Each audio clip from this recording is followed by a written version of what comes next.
Hi and welcome to my channel Life with Daniel, where I will be sharing with you raising my son with autism in Jamaica. Right, so from last week's video I just want to reiterate a few things, right? And those are: one, I am not a medical professional. I am just a parent who is sharing her autistic journey thus far. Two, in my description I have provided you with a list of places where you can seek assistance for your child. Please note that I am not being sponsored by any of these places. I am just hoping that you can benefit from the resources that I have. Hope you have not used the information or what I have said last week as any mean to diagnose anybody to say that he or she has autism. If by chance you do notice any similarities for your child or anybody whatsoever, please have a conversation with his or her pediatrician.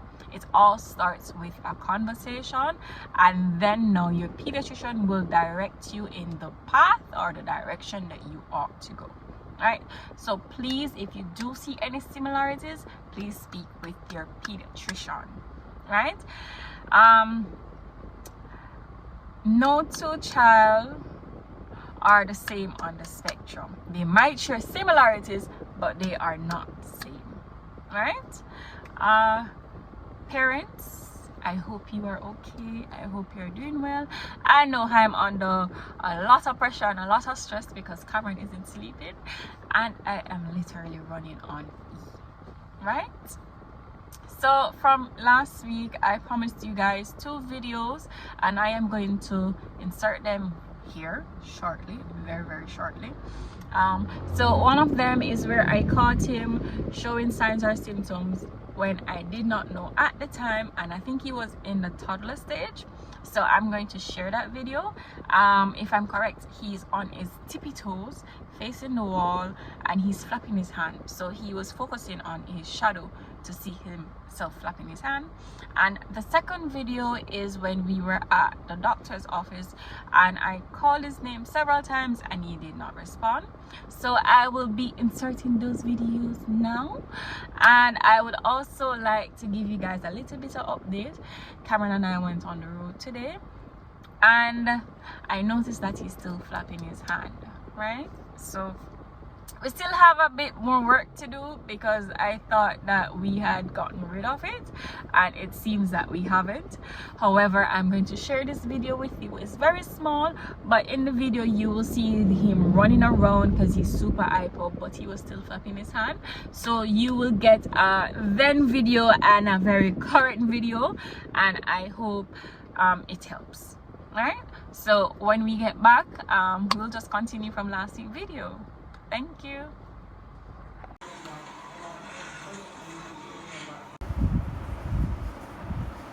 Cameron. Hi, Cameron.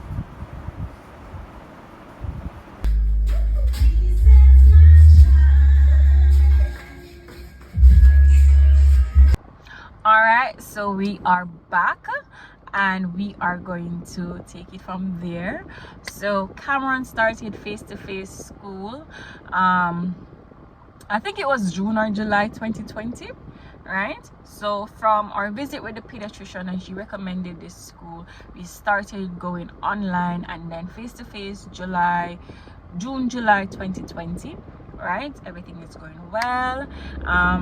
When I dropped Cameron off, Cameron didn't even look at me. Y'all, Cameron didn't even cry. Cameron didn't spare me a second glance, no over the shoulder glance, no nothing. Cameron just walked straight into the classroom and that was it. No look at nothing, no nothing, no at all, not even cry. But oh well. So he was going to the school and I saw huge improvements, guys. When I mean huge improvements, he was no longer walking on the tippy toes. I saw him using his hands a lot more. He started to maintain eye contact, and he started responding to his name.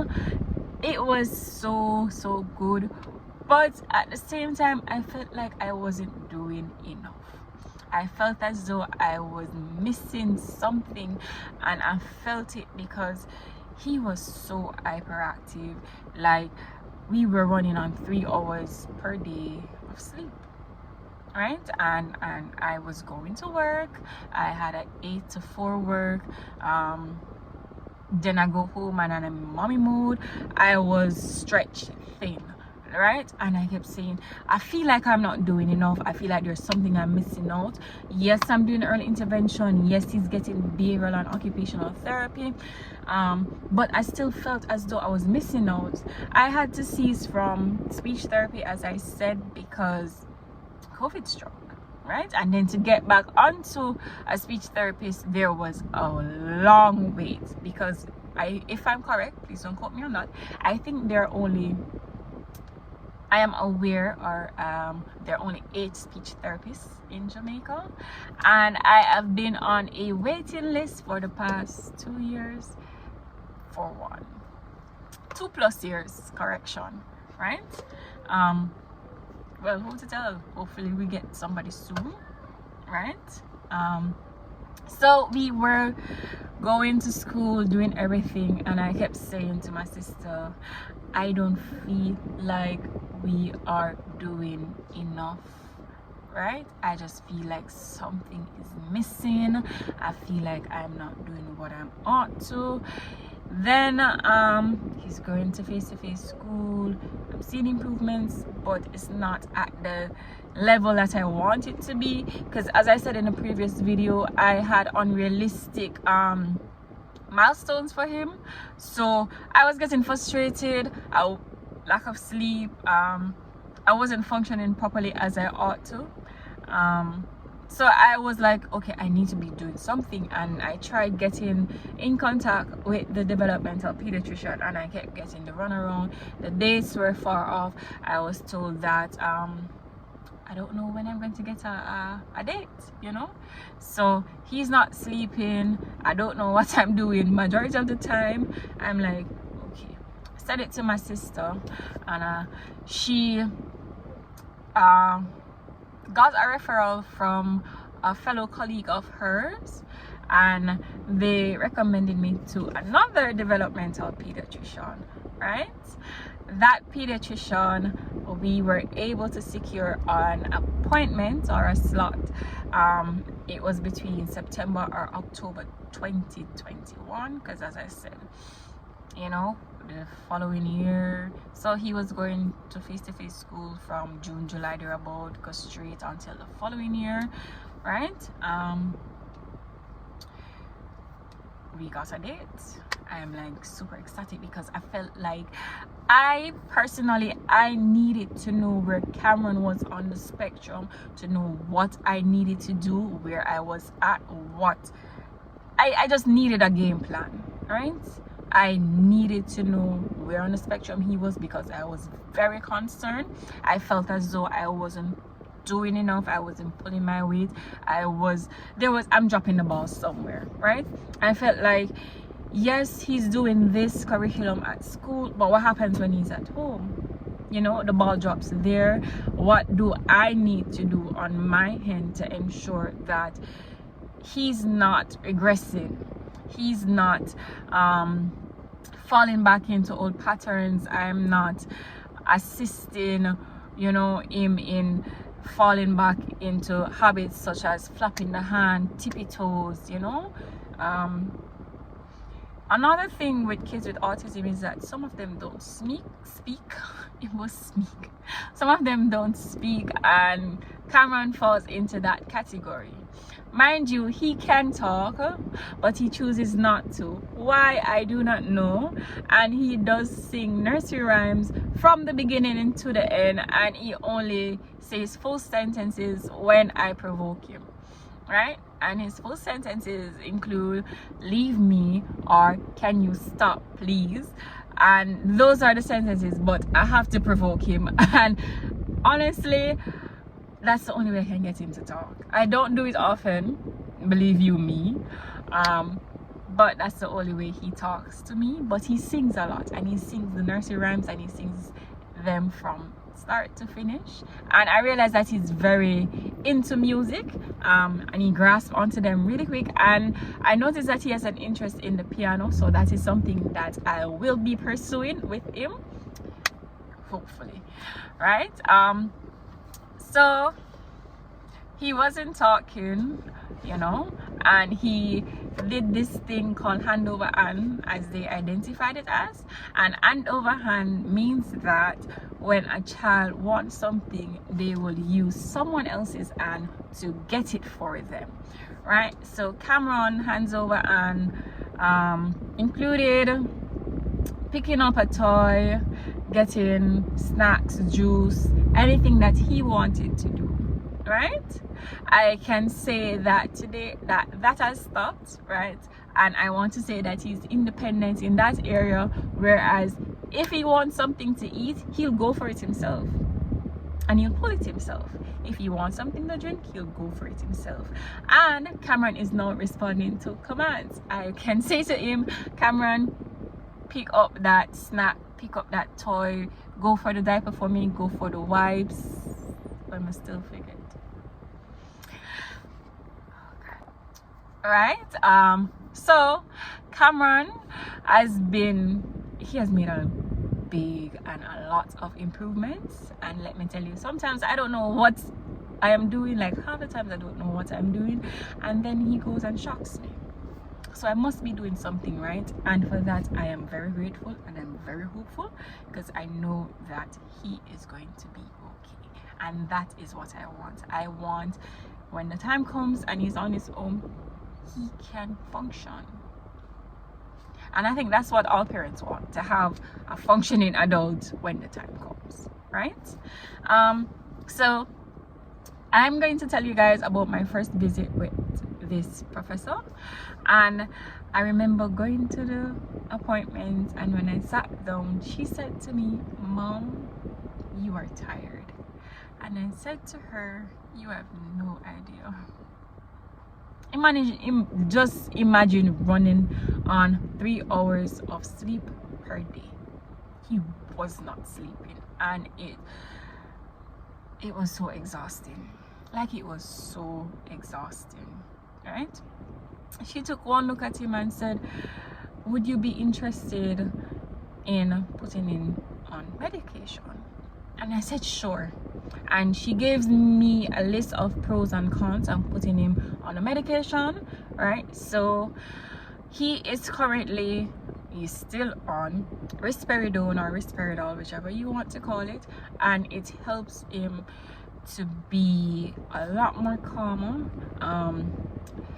open to all his lessons at school, and it helps with his sleep. Also, it makes him gain weight and eat a lot more, and I needed that because at the time his diet was very limited. He was only eating one type of food at the time, so I was very, very grateful.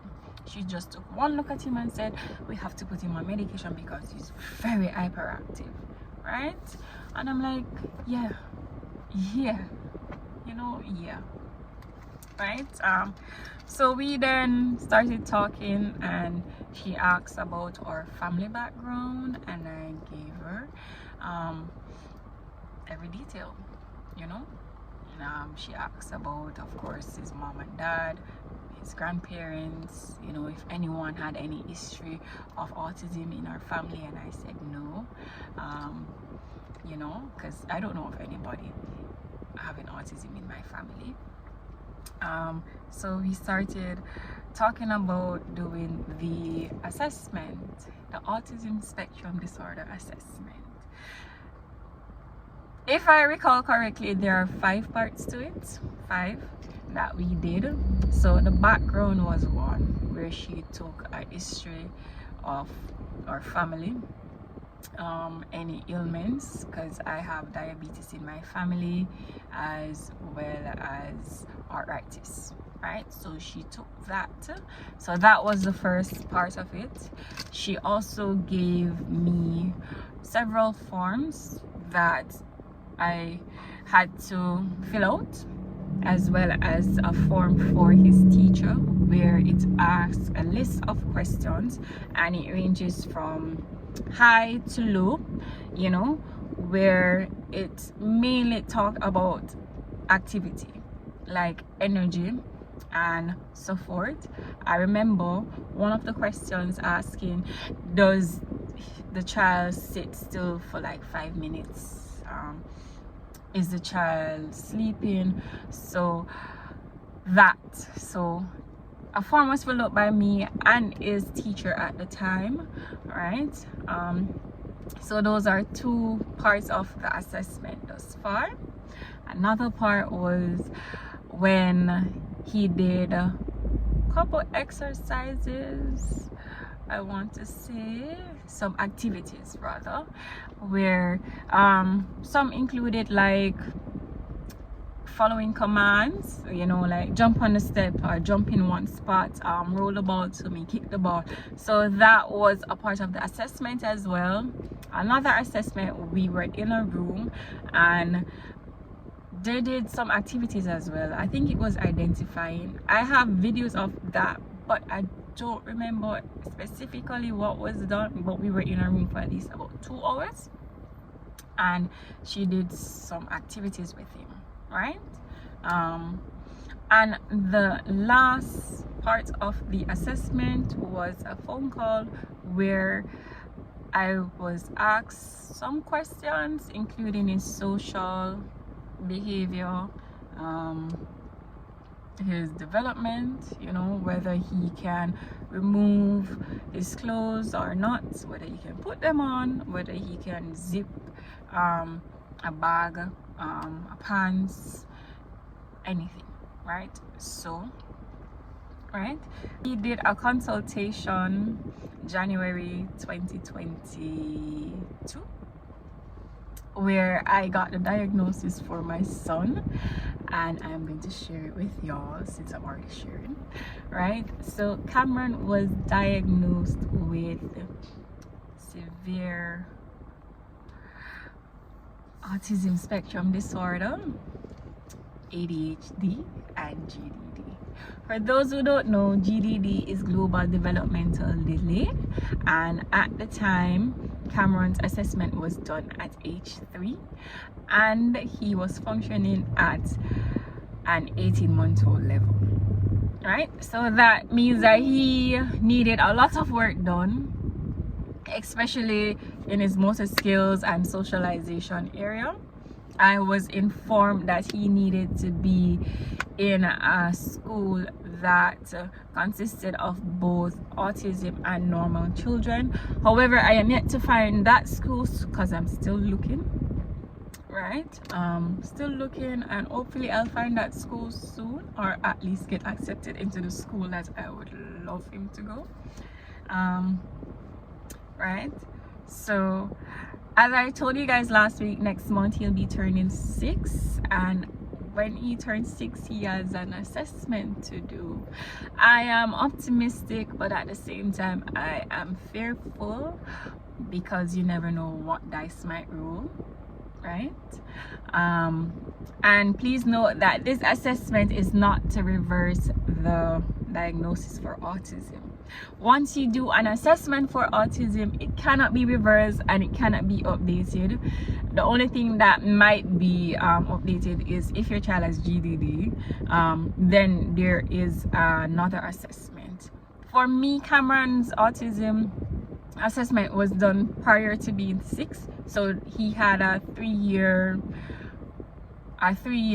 gap where he has to do a review. So basically it's a review, right?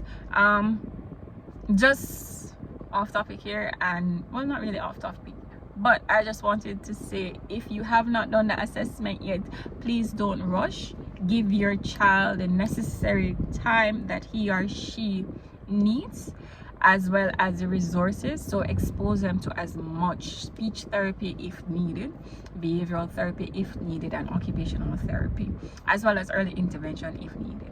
Expose them to all the resources that he or she may need so that they may have a better chance at scoring a low score when you're doing the assessment, right? Cameron got really high scores for energy, right? I thought he was mild to moderate, and that's what I painted in my head, but he's not, and that is okay, and that is something that I have accepted. And I hope you guys, if or when you do the assessment, just accept it. There's nothing that can be done except growth, and know that your child can and will learn, can and will improve, and just do what you have to do. It's as simple as that. Don't beat yourself up. Don't beat yourself up. There's nothing that could have stopped it, you know. There's nothing that could have stopped it. You are amazing. You are a super mom and dad. You are doing the best that you can do. Your child will be fine. Yeah, I know say I not reach the age yet for telling you, but listen to me. I can tell you stories for days with Cameron, and best believe that we have come a far way, and we are not there yet, but we will be, you know. We will be, and I know that he's going to be fine. He is loved, but boy, I'm feisty. There's some of them I need to sort out. Yeah, I'm feisty, bad. Probably mean take it off, but yeah, I'm feisty. Right? Please note that these assessments, I think you have to pay for them separately. I don't remember because it's been so long, but I recall paying for them separately, right? The doctors, the pediatricians, listen to me. It's like a small community, you know, right? Because the first pediatrician that I went to was so close, or is so close to the one that I'm going to know, and it's like everybody is in the same vicinity.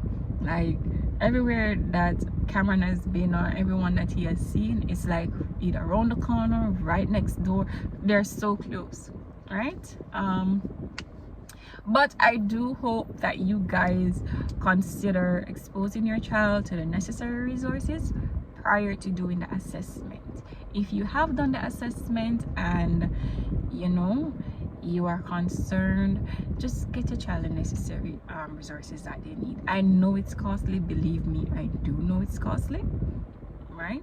I think for an hour or half an hour for speech therapy, I think I paid $6,000. I don't remember. Behavioral and occupational therapy are $10,000 per hour.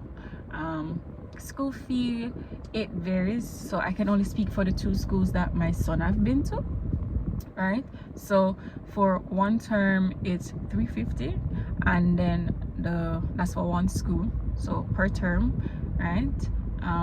That has a regular school year. However, the previous school that he was going to, it was all year round, and it was $130 every month, right? And then you have aftercare that you have to pay for separately, if it is that you need aftercare, right? So I know it is a lot expense wise, but your child need it, and you just have to do what you have to do, right? Yeah, I think that's it for now. I think that's it for now, and next week I will share with you schools that Cameron has been to, or experienced thus far. And boy, do I have a lot of stories to tell. Experienced thus far, and I think that's it. So that's it, and I just want to say thank you for watching. I hope you have learned a bit more, you know, and just keep it up. I'll see you guys next week, you know, and please, if you have any questions, comments, please share them with me, or if you have any advice, I would greatly appreciate it, because I am still learning. So anything that you wish to share with me, please do so. Thank you.